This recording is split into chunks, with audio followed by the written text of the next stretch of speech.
Well, hello, everyone. Wherever you are from around the world, good morning or good afternoon or good evening. Welcome to this very special global webinar. My name is Dante DeGori, and I'm a proud holder of the CFP certification and the CEO at the Financial Planning Standards Board International.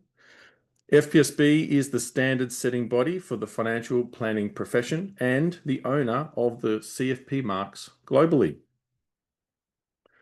FPSB International is 20 years old. We're in 20 years running the CFP certification and standards around the world. However, CFP certification is over 50 years old. In the last 52 years, to be precise, CFP certification has grown from 42 individuals in 1973 to over 230,000 CFP professionals across 28 territories at the end of 2024.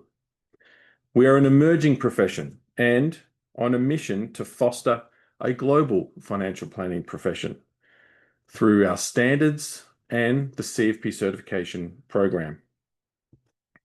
This webinar is being hosted to help support and encourage young financial professionals, like many of you on this call today, to learn and share with you about the journey to financial planning and CFP certification. So we hope you enjoy today's session.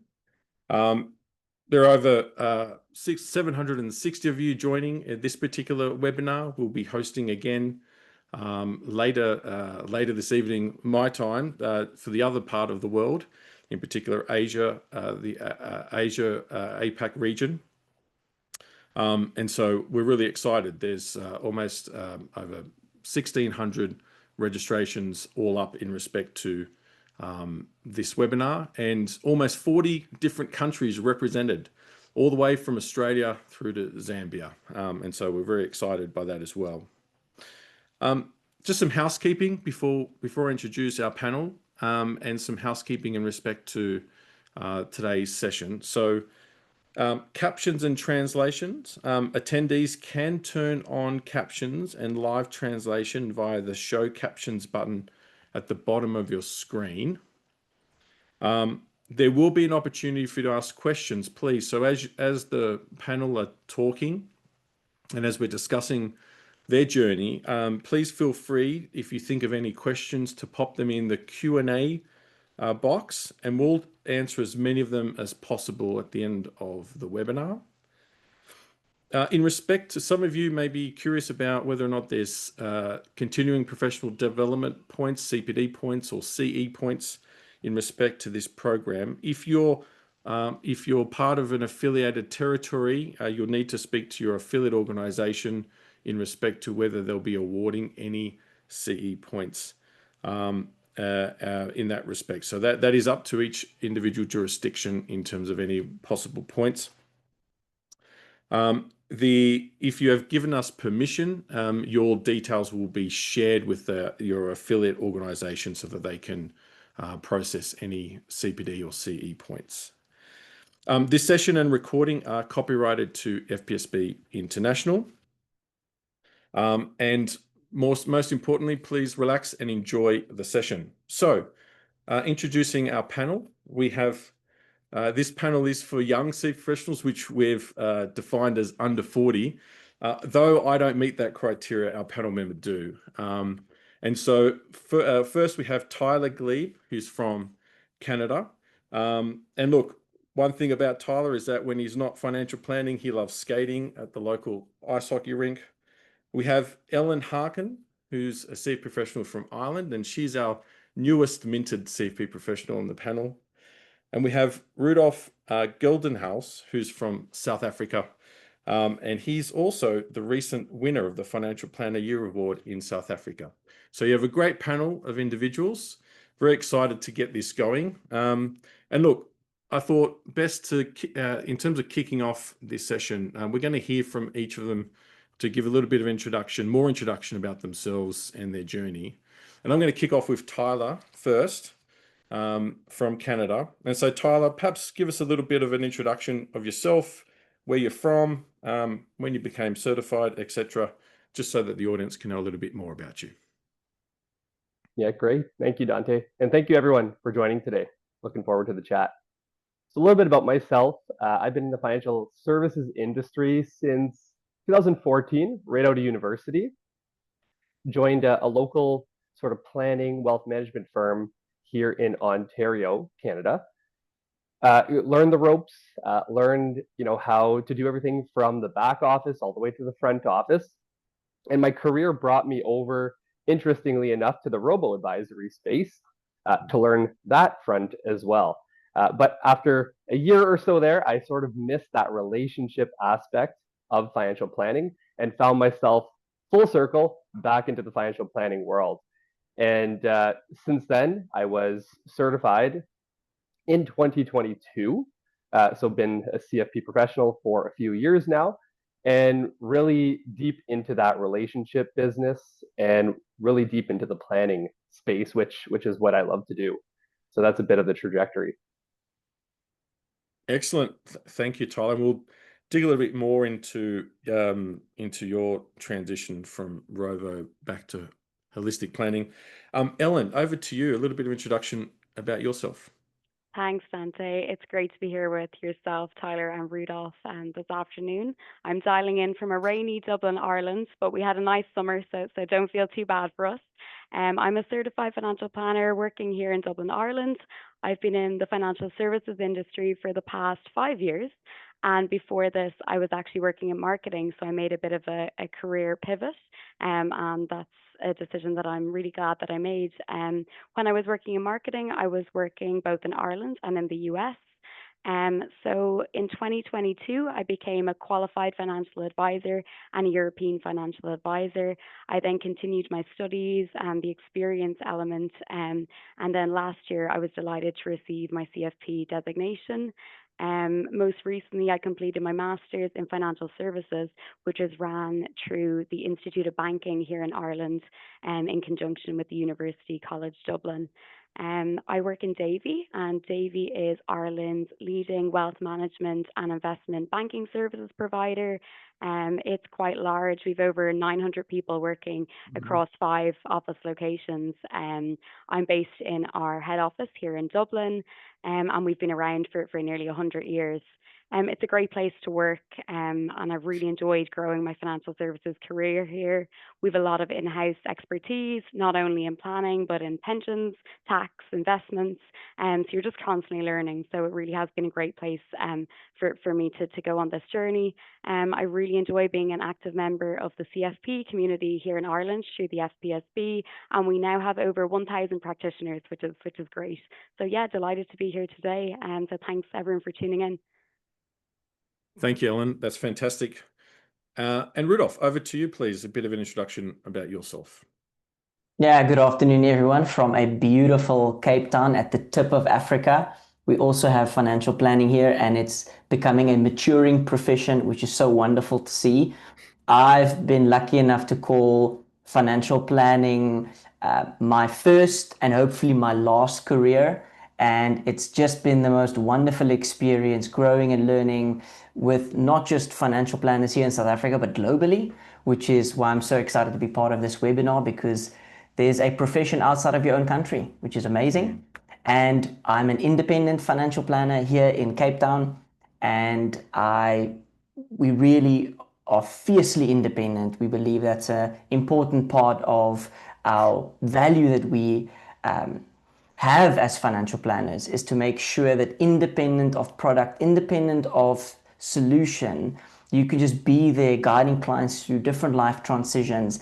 And you probably know this by now, but if you don't, you are so important, and you've got such a critical role to play in the lives of clients, and they need you as they navigate these transitions that just happen to us and around us and with us and through us. And yeah, we get to make a difference in people's lives. We touch their money, yes, but their money touches every part of their life. So grateful to be here this afternoon. That's fantastic, Rudolph. And look, the audience that we have with us here today is a mixture. We have obviously many young people on the call. We have some more experienced practitioners as well, but we have also individuals who are thinking of financial planning as a career as well. And Rudolph, if I could perhaps stick with you, I mean, I know one of the questions that some of our attendees will have, especially as young financial planning professionals, is most people start off in their career, having to work for a large institution to get their training, to get their experience, but to run or to be part of an independent firm, is an aspiration for many. Perhaps maybe you could share with us a little bit about, how you got to this position and sort of what has that entailed? What have you gone through? And perhaps what are some of the learnings you can share?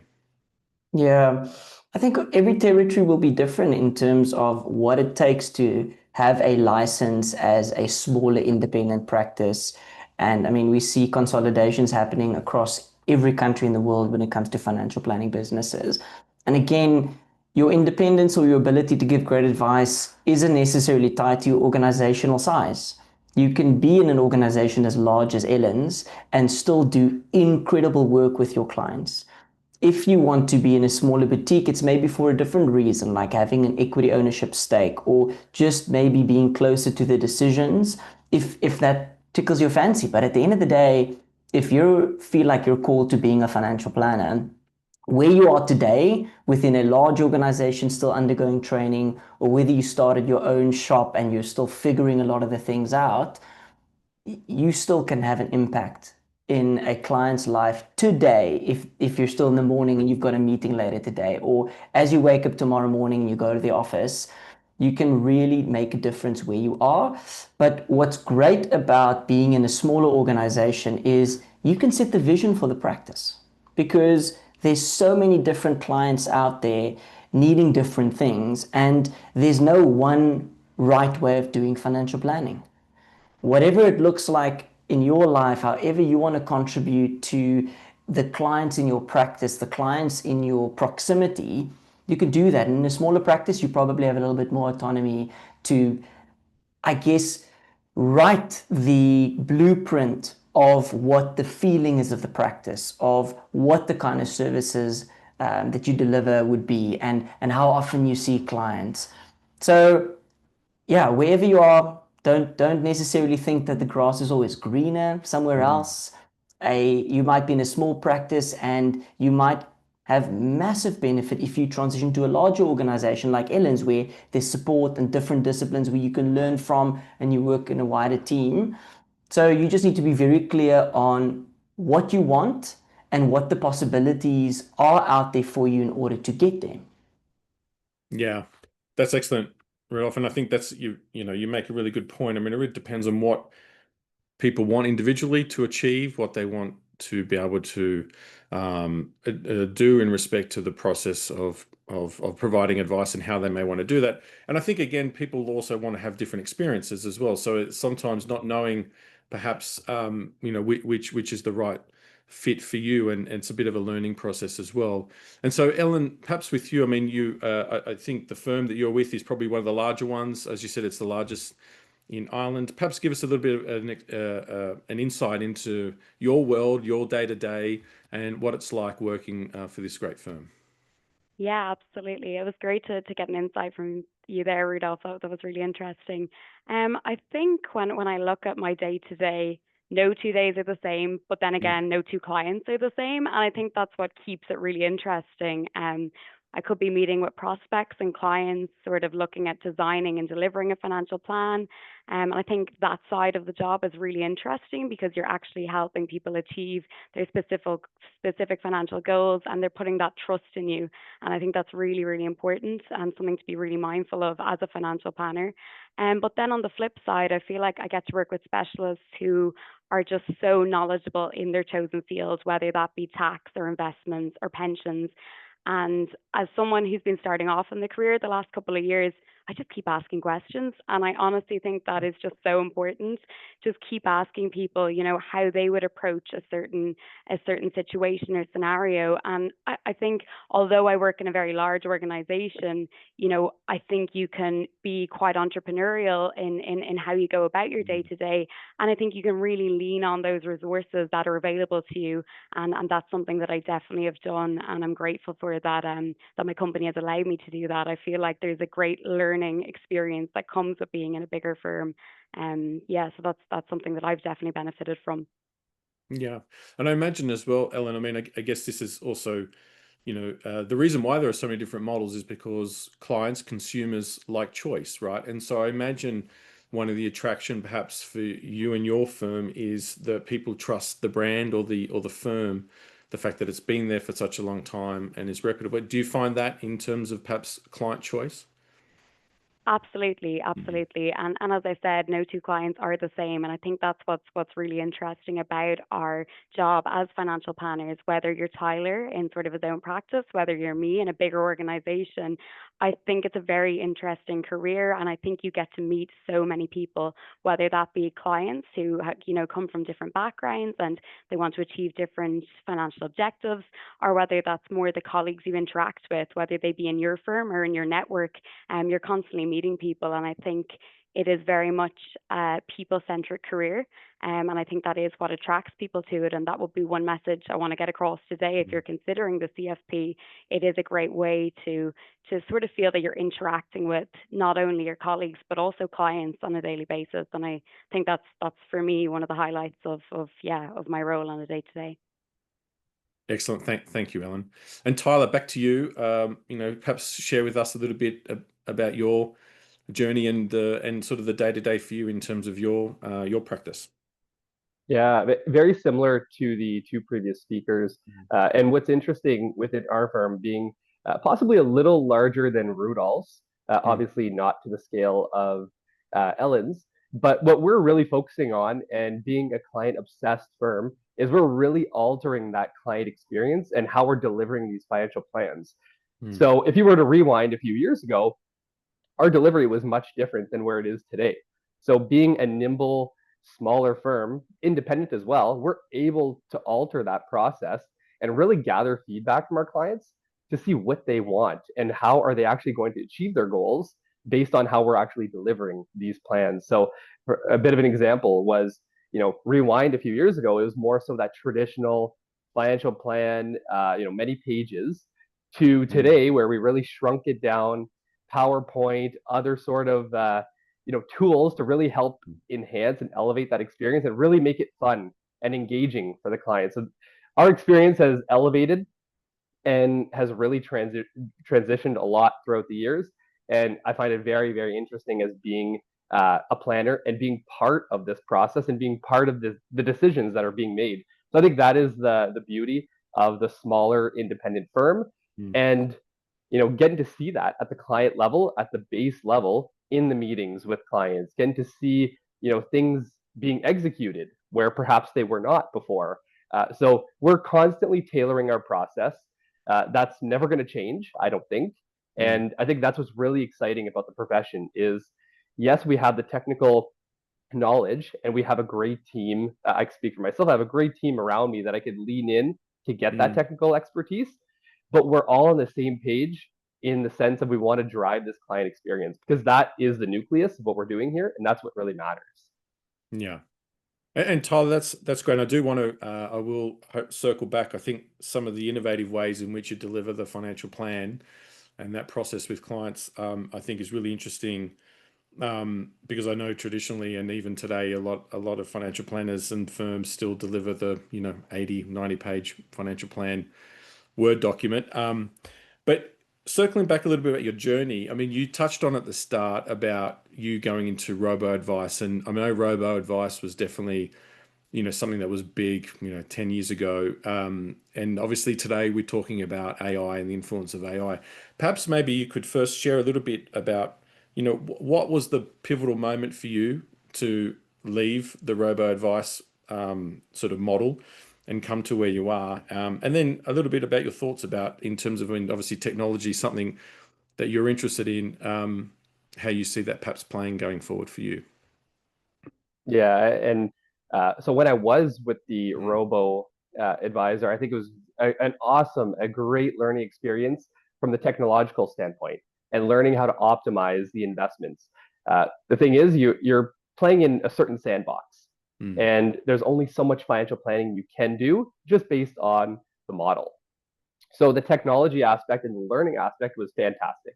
Great team, fantastic learning experience. But being a planner at heart and really craving those relationships and deeper conversations with clients, further than simply just investments and optimizing. That was the key pivotal point that I wanted to come back to the industry. So I had a nice opportunity to come back into a role that I could really dive into those relationships and really become a planner. And that's where I found myself. So part two of that question was the technology. So I think the skill here that I learned from my previous employer was that I was able to look at how to optimize from an operational standpoint, and brought those skills over to this new position where we have very like-minded folks in this practice that are really trying to move the needle on the technology front without compromising the client experience. I think that is the most important. Always, like, our main goal here is to elevate the client experience always. And if we could do that with technology and automation, that frees up time for us as planners to spend more time with clients. That's what ultimately matters the most. So we will put, a lot of effort and money towards projects that are going to streamline those lower sort of value adds, if you will, so we could free up our time as planners and really focus on the things that matter. Yeah. No, great point. I mean, time is the commodity that we're going to get from technology. It's how you use that time, as you articulated there with clients, I think is the key. I do want to just sort of circle back, and Rudolf, to you. I mean, I think some of the people in the audience here, I think as a young financial planner or someone in a young person in general looking to enter this into a career, sometimes obviously the study, the training is obviously very helpful, but again, that's knowledge and theory. And sometimes that experience is what people often say, you don't have the experience, whether it's life experience as well as the experience in practice. Perhaps maybe you could share with us, what did you lean on in terms of getting that experience? Did you have mentors? Did you have, who did you look up? How did you give yourself that level of experience and confidence to be able to do what you're doing today? Yeah, absolutely. I think there's so many different ways to get the experience. And I think from my perspective, coming into the financial services profession here in South Africa, I was lucky enough to get a salaried position. There might be a lot of jurisdictions around the world which doesn't yet have the scale or the maturity within the profession where it's just normal to come into financial planning on a salary. Some do it on commission, or you have to find a client base. But I was lucky enough to start sort of in the back office in administration on a salary, and then slowly but surely transition into a paraplanning role, and then became a junior financial planner, and then ultimately a senior financial planner, and now a business owner. And throughout those different journeys, I was able to slowly but surely build up my experience. And I had people within the business itself that I started working, but also mentors within the profession that I leaned into to better understand how to move forward and how to turn this into a really impactful career and not just a very seasonal job. And all it took was just asking. All it took was reaching out, picking up the phone and saying, hey, can you help me? Hey, I need some advice here, or you've done well. I look up to you. What does it take? What worked for you? And people are so willing to share if you just ask. But I think if I look back over my career, maybe the one thing that I would have done differently in order to get that experience was not necessarily to focus so much on the technical part of financial planning, but actually focus on the human side of financial planning. Because of my age, to combat the lack of experience, I try to sound very smart. I tried to take all the learnings and showed people that I knew what I was talking about, and use technical jargon around investments and try to explain to clients the standard deviations of their portfolio and why the Sharpe ratio really matters. And I'm not saying that those things are important, but what it meant was I stopped listening to the clients and rather spoke to tell them what I know. And I realized now that all that they actually wanted to know from me was, am I going to be okay? And I never actually asked them what they were worried about or what they wanted to plan for. And I think that actually worked against me instead of for me. Because I recently heard somebody say, nobody's ever listen their way out of a job interview, right? And the same is that for the client relationship. Nobody's ever talked themselves out of a client relationship or listened themselves out of that. We've simply talked our way out of those opportunities. And if I just at the start of my career listened more than I spoke, I probably would be miles ahead now. Yeah. And that's, and again, that comes with experience and learnings, right? And that's the great thing about any profession, really. It's sort of getting that experience and learnings. But you made a good comment about, asking and getting support from others.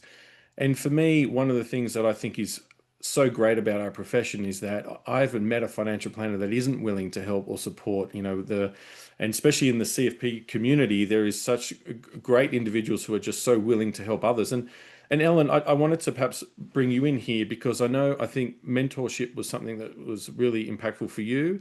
And again, maybe if you could share a little bit about your experience. You talked about how you ask a lot of questions, even in your firm today. And I think we shouldn't shy away from the fact that, we can ask for help. We can ask questions. There are other people that do, that have knowledge or experience that we can lean from. So perhaps if you could share a little bit of that with us. Yeah, absolutely. I think mentorship has been something that's been really important to me, whether it's informal mentorship on the team, just people who take you under their wing and really help you out and help you learn the ropes, or more formal mentorship structures. I was lucky that last year the FPSP in Ireland launched a pilot mentorship program called Guiding Growth. And I was on that program as a mentee, and I got matched with someone who was a lot more senior in the industry and could give me a lot of impartial advice. And I just found it brilliant. I really did. It was just great to talk to someone who had been in my shoes and had done different roles with the CFP profession, and just offering that guidance really, and being a sounding board for decisions that I wanted to make in my career. And just having someone, I think, who is maybe outside of your immediate colleague group or organization is great as well, because they don't quite know your day to day, and they don't really know your role maybe as specifically as maybe some of your colleagues do. So they can really offer that impartial advice, and I've just found it brilliant. I really have, and it's something that I suppose I want to sort of pay forward now. And I'm very conscious of, if there is more junior people starting in our own company here, I try and make sure to be looking out for them, and also people who want to get into financial services. I feel like for me, when I was making the change, people were very good with their time, picking up the phone and answering any questions that I did have. And I'm really conscious of that now. And I actually love when someone reaches out to me and says, I'm thinking of doing the CFP, or I'm thinking of, maybe a couple of years back, starting off with some of the different exams that we have to do here in Ireland. Or they even think, I'm thinking of doing an internship in your company. Will you have a few minutes to talk about it? And I think that's something that, we all have to remember. People are so grateful for just a little bit of guidance, and most of us were lucky enough to receive that guidance in the past. So I think it is nice to try pay that forward in whatever way you can. Yeah, excellent. Yes, that's right. I mean, I think that's, again, that's the community spirit that we have in the profession, and it is very helpful. And perhaps Tyler, with you, I mean, you've talked about your transition and perhaps why you made that transition. But did you have any mentors, or were there people that you consulted with to help you make that decision? Yeah, and I'm going to echo a lot of the things that were already said. So CFP professionals, especially the seasoned professionals that you may look up to or you see on LinkedIn or these external sources, are all open to speak to you. I come from experience. I just reached out to a few of these people on LinkedIn, and they happily hopped on a Zoom with me, which is fantastic. So they are very, very gracious with their time, and they are loaded with expertise. So I pray to use that resource if it's there, and it has brought a ton of value to me in my journey. So in terms of mentorship, yeah, all over. CFPs all over are very willing to speak to you outside of your organization. My organization was a pivotal piece to that as well, but externally, there's a lot of support. And here in Canada, we actually have a few other organizations that are formed by CFPs. And this is a great resource for myself too, where I could just hop in there, a bit of a forum-like aspect where you could just ask questions, whether it's career development or technical questions, and you get a ton of answers from people that are much more seasoned than I am. And you get a lot of perspective, and everyone is very, very gracious with their time. And like Ellen had mentioned, I'm starting to see people that are getting into the profession, ask me questions, which is extremely rewarding for me. And luckily enough, in our organization, we have a handful of younger advisors that are coming up the pipeline. And really, it's a great opportunity for them because I'm closer in age, perhaps, to the more senior people.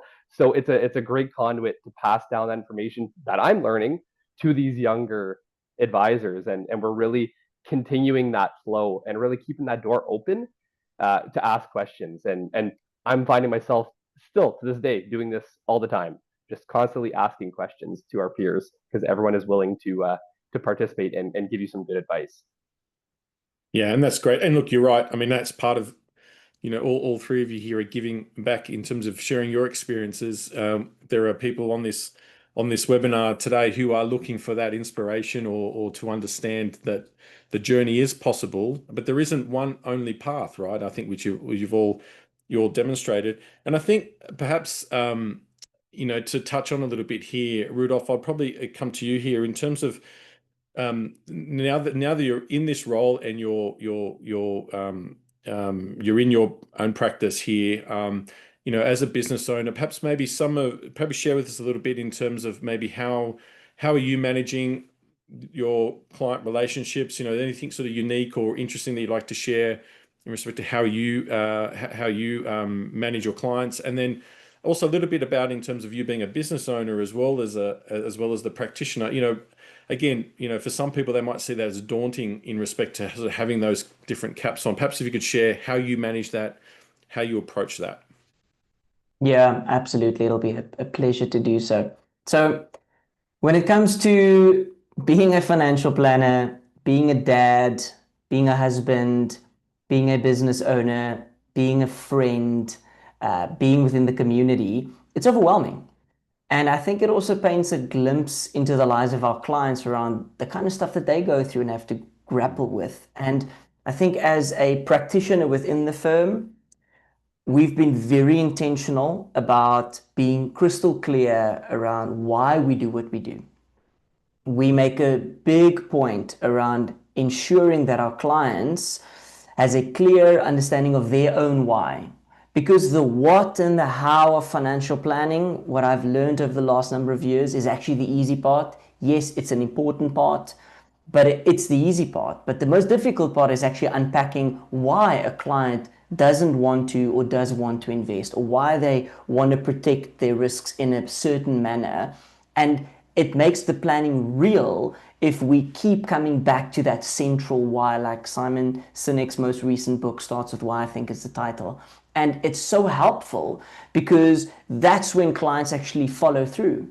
When there's this clear understanding of, I am putting money away on a regular basis so that my family or I can, and that's helpful. So we've been very crystal clear around that, and we look at every practice or every discipline within the practice to support that. So that's where my business owner hat then comes on, because we can design these processes. So now it's a case of, okay, well, if you want to do something in aid of helping a client clearly understand the why, it probably needs to come through in every single process. So how do we do our client onboarding? What does our first introduction meeting look like? What does our financial planning process look like, where we develop this plan so that the client can actually see their own life on the pages of this plan, and it's not just speaking about the money of the client, but it's the life of the client. And then when we execute that, how do we keep coming back to that central point of, well, this is why we've executed in this way to help you address that need. And then when the maintenance work starts, once the financial plan's been implemented, why do we do our annual reviews in this specific way? Is it always just about the numbers, or is it about the life? Do we actually spend time checking in enough with the clients? Hey, Tyler, what's top of mind for you today? Or, hey, Ellen, give me an update about what's new in your life over the last 6 months or years since I've last seen you. I want to hear about you and not just your money. And that's the fun part about being a practitioner, but also a business owner. And I think the biggest benefit has been having a business partner or somebody in the firm with me, as opposed to being there was this age-old saying, you're the cook, you're the captain, you're the bottle brush. Like, it's overwhelming when you do that, but doing it with people makes it so much more fun. Yeah. Excellent. Yeah. And look, it is finding the right mix that works for you in that respect. And Ellen, perhaps maybe you could share a little bit in terms of your, what you do with clients and perhaps the firm's philosophy in terms of, onboarding clients, the client advice process, that you use, and anything perhaps you want to share in terms of any insights from that perspective. Yeah, absolutely. I think it's all about sort of being prepared when you're going to meet the clients. At the end of the day, the plan is a living document. It's not a one and done type structure. So I think you need to be mindful of that. And exactly as Rudolph said, it's not all about, asking the questions once a year. It's about sort of checking in with your clients regularly and ensuring that that plan is kept up to date as circumstances change. I think like behind every financial decision, there is like that human emotion that comes with it. So I think the biggest job is building trust as a financial planner. And I think that's something that in my own role now, I'm sort of being taught. Obviously, I'm the baby of the group here today. So I'm still learning every day with more senior financial planners on my own team. But I think our approach would very much be focused on getting the right outcome for each specific client and making sure we lean on the resources that we have, to ensure that the solution that we're bringing forward for our client is the best solution for them specifically. As I said earlier, each client is different, so therefore each approach has to be different. And I think that's something that I'm really learning in my role currently. Each time you meet a client, it's just going into that meeting with your best foot forward, ensuring you maintain expectations, and then the follow up also is something that we really sort of try to make sure we're on top of. I think when a client has trusted you with their time, and their money, it's very important that you do come back to them with a follow up after they've met you, particularly if it's the first time.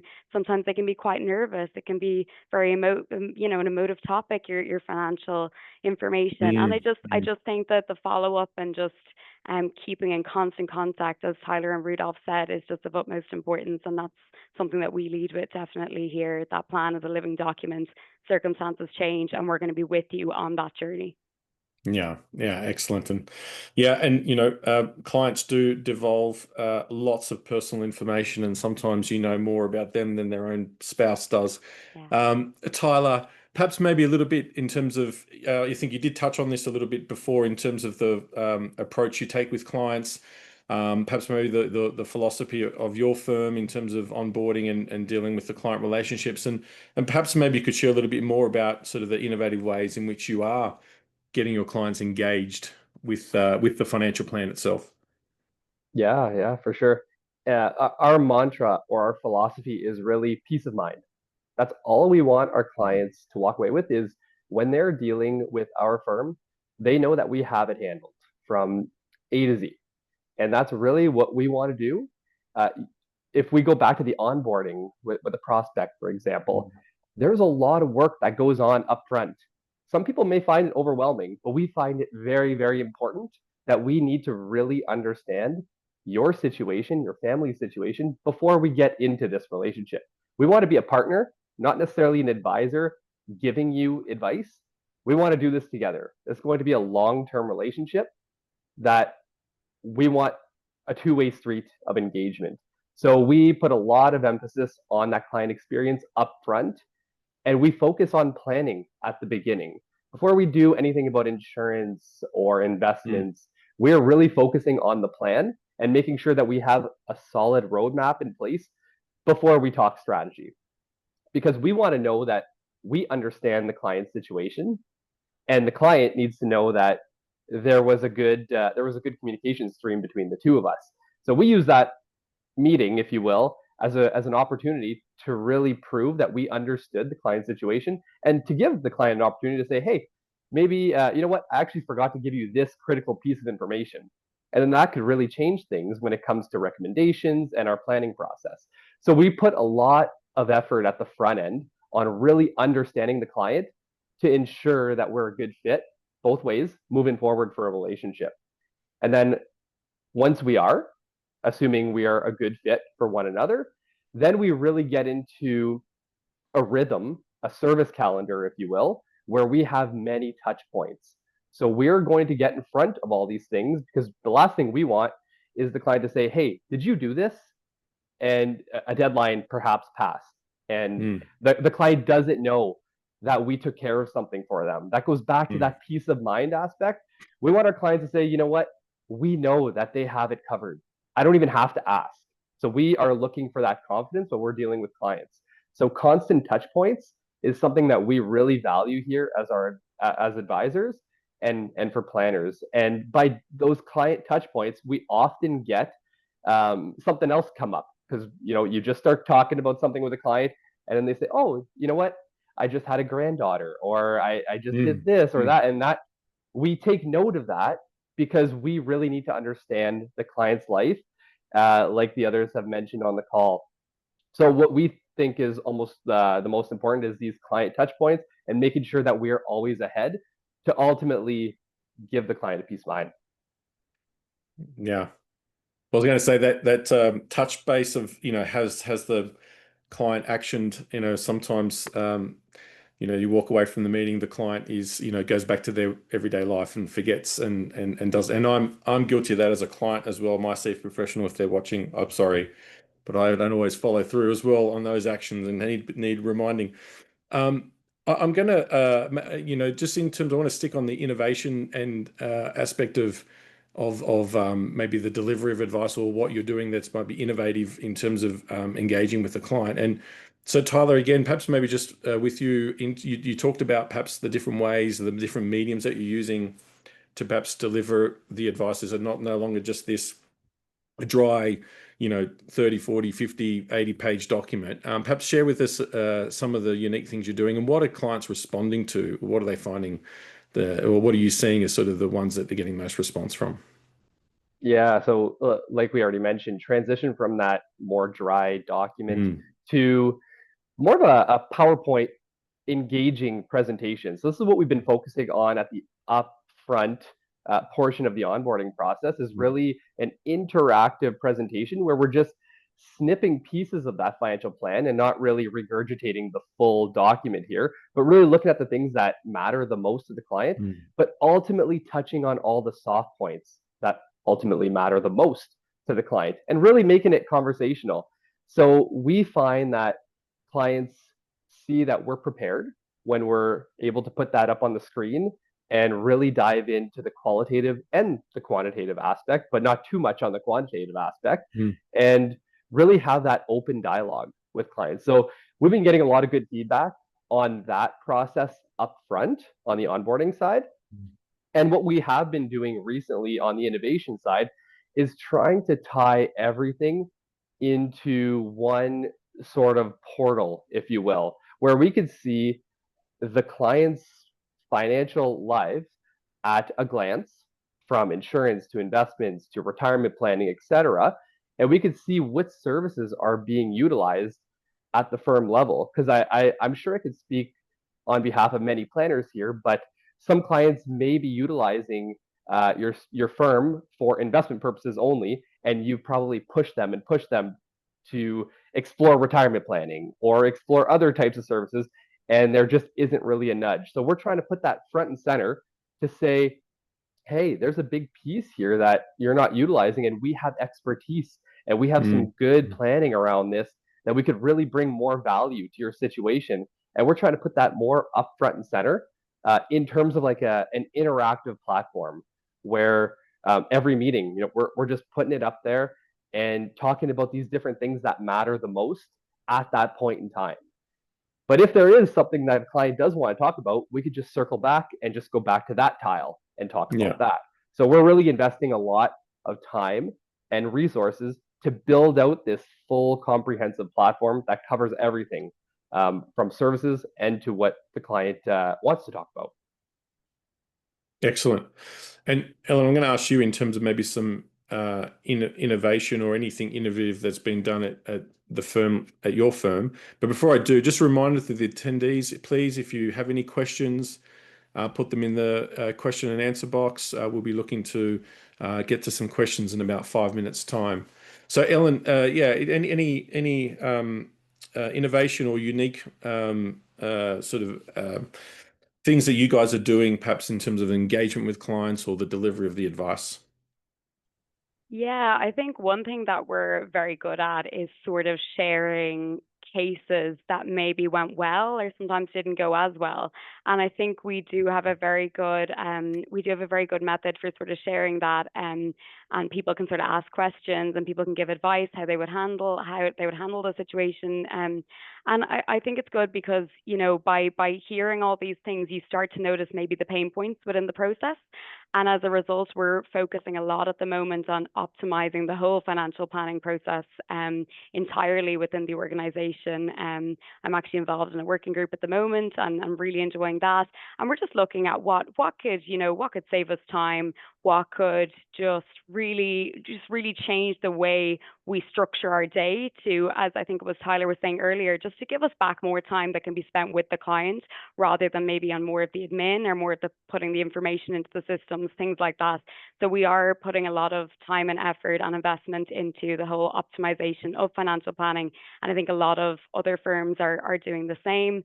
I think even it all comes back to the initial fact find as well. You don't want information in silos. And I think it's just interacting with the various teams. As I said earlier, we've got people who, you know, might be more on the pension side, the investment side. And I think it's just making sure that any bit of client information that is shared with us is shared with the whole financial planning team so that we just have a full picture each time we interact with the client. We know exactly where they're at on their journey with us. And I think this whole optimization of the planning process is going to be really, really transformational for us. And I'm delighted that I'm sort of involved in that working group at the moment. Yeah, excellent. Thank you, Ellen. And Rudolph, for you, in terms of anything you want to share there, in terms of maybe some a new innovation, perhaps that you're bringing in, or different ways in which clients are responding to your engagement and onboarding? Yeah, I think from a innovation perspective, we really try and let that shine in the back office behind the scenes in order to buy back some time so that we can spend that saved time with clients in conversation.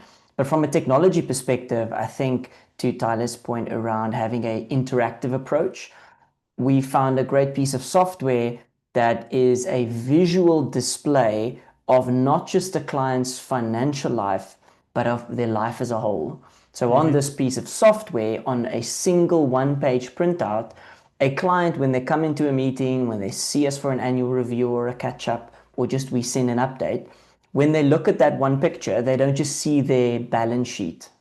They see their entire life, the most important people in their lives, the most important things like their companies, their babies that they've built, or their trusts.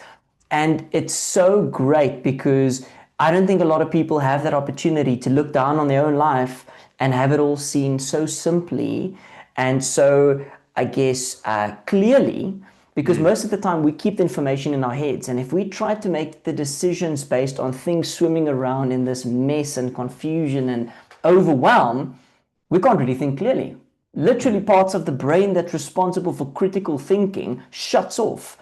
And this one tool, which is nothing fancy, it just gives us the opportunity in the platform for the most wonderful conversations because we can actually just ask some pretty great questions. Tell us more about where this investment came from. Instead of making an assumption, and if it's unaligned, being insensitive to, well, let's just reallocate it. But now I've heard from Dante that that was actually inheritance from a grandfather that's very special to them. So now I'm going to speak about that investment very differently than if it was just something that I inherited or got from a previous company, some shares that I got as an incentive scheme.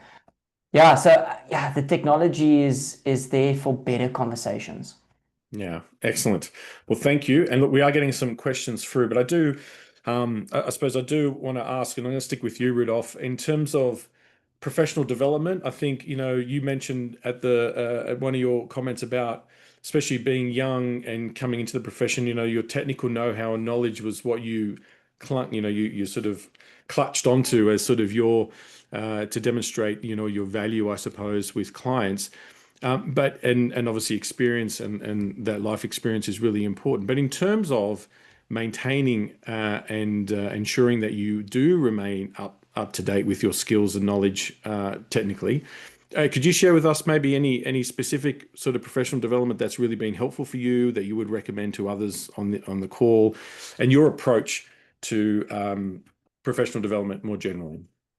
Absolutely. So we all have to comply to our continuous professional development, but our CPD hours we need in a year does not equal professional or personal development.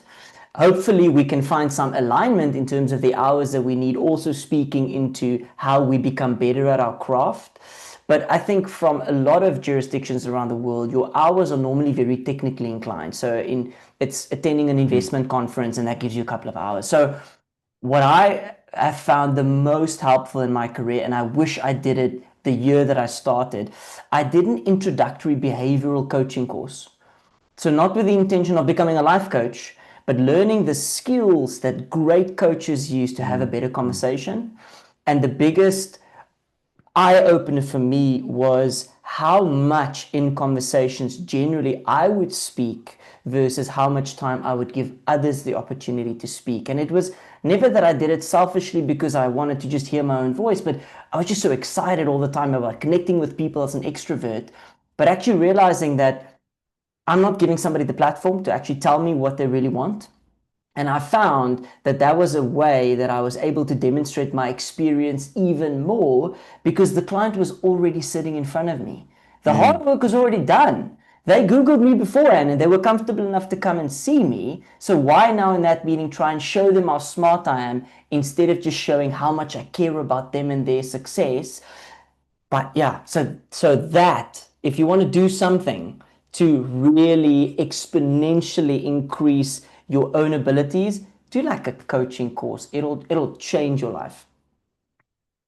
Excellent, excellent. And look, I'm just going to pause there. We do have some questions that I'd like to get to. So let's see, and I might get just one of you to respond to these. So let's and maybe we'll kick off with, I think you sort of touched on it there, Rudolph, but I was going to ask you, Tyler, about sort of some of the soft skills. So someone else sort of asked here about what some of the soft skills that have really helped you in respect to your experiences as a planner.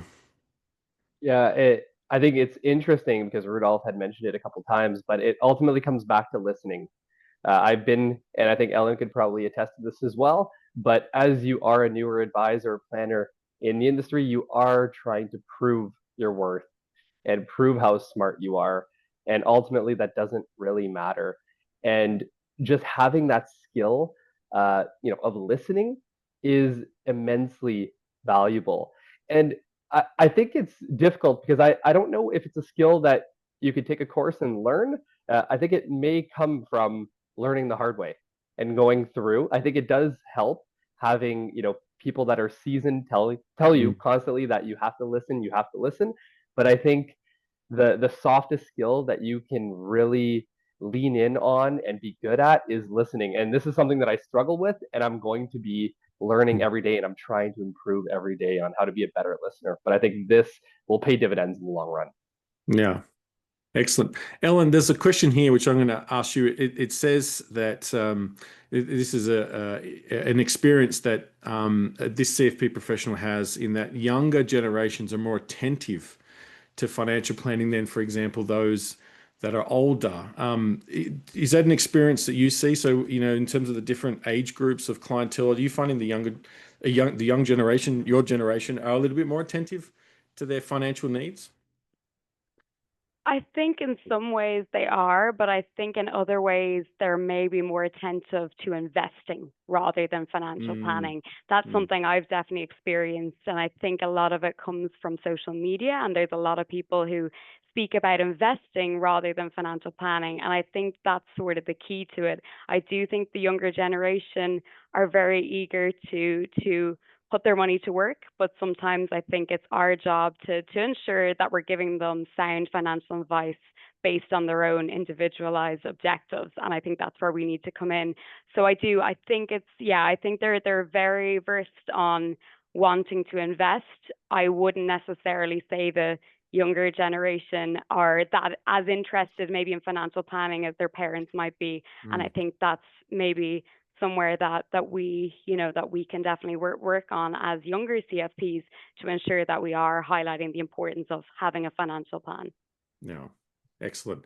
And then there's a question here which I think from time to time over my career, this always is something that comes up, and maybe depends on the jurisdiction. But the question here is about when someone asks you what you do, what do you say to them? And if you say you're a financial planner, some clients may have bad connotations in respect to that. So I guess, Rudolf, from your perspective, how do you manage that or handle that in terms of how do you articulate what you do to people that maybe aren't familiar with what financial planning is? I think we have to keep it simple, and we have got to, when we answer that question, keep the technical jargon very far from that question. But what I've tried to explain to clients when they ask me, what is a financial planner? What is financial planning? Why do I need it? I've often used this framing. It's in one of the slides in the presentations that I do for financial education. But it's simply the ongoing process of managing your resources, your money, your time, and your energy to achieve your life goals. In its most simplest form, it's knowing where you are today, knowing where you want to get to, and following the practical next steps to get there. It doesn't have to be complicated. Yes, we can get lost in some of the technical stuff, and sometimes we get excited by the hardcore investment conversations because it's fun. It's challenging and it's insightful, and the clients care. But in its most simplest form, it's what do I need to do tomorrow to make sure that I get to the things that is most important to me. Yeah, excellent. Well, look, I'm going to pause there in terms of the questions. There are a number of questions about cross-border CFP certification. And so there's probably make one point to the audience there that your CFP certification is globally recognized, but CFP certification does require you to be competent in the local tax, retirement, social security laws. And so whilst transitioning to another territory, you will be required to demonstrate local knowledge. What I would ask people to do who have asked this question on the call to please go to our website and search for the affiliate organization in the territory in which you wish to move to and reach out to them, and they will inform you of the process of being of transferring your certification to them. But look, thank you, Ellen, Tyler, Rudolf, for your expertise, your insights, and sharing your time with us today. Thank you to the attendees for your participation. Please don't hang up just yet. There is a short survey, 3 questions that we'd love you to answer as you exit the webinar to give us some feedback, as we'd love to bring more global international webinars in the future. So thank you for your time. I hope you enjoyed the session and have a great day.